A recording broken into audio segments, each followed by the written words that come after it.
সিলেট নগরীর বিভিন্ন আবাসিক হোটেল দীর্ঘদিন ধরেই অসামাজিক কার্যকলাপের আখড়ায় পরিণত হচ্ছিল। সন্ধ্যা নামলেই এসব হোটেল রূপ নিত মধুচক্রে, যেখানে তরুণ তরুণীদের অবাধ যাতায়াত আর অনৈতিক কর্মকাণ্ড গভীর রাত পর্যন্ত চলত।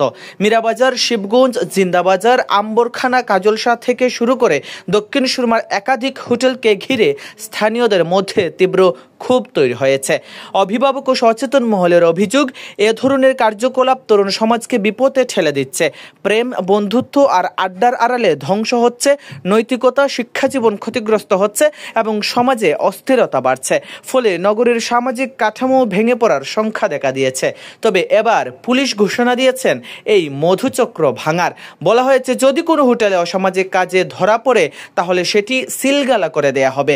নতুন পুলিশ কমিশনার আব্দুল কুদ্দুস চৌধুরী দায়িত্ব গ্রহণের পর থেকেই এ বিষয়ে কড়া অবস্থান নিয়েছেন।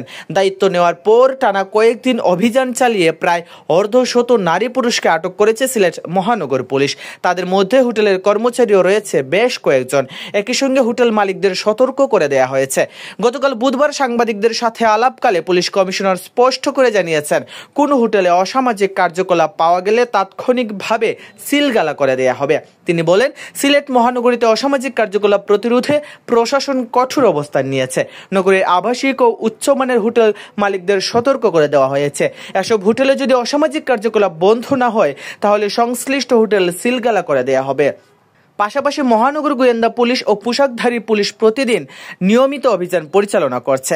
এসএমপির গোয়েন্দা পুলিশ ও পোশাকধারী পুলিশ প্রতিদিনই এসব হোটেলে অভিযান চালাচ্ছে। নগরবাসী আশা করছে পুলিশের এই ধারাবাহিক তৎপরতায় অসামাজিকতার অবসান ঘটবে এবং তরুণ প্রজন্ম সঠিক পথে ফিরে আসবে।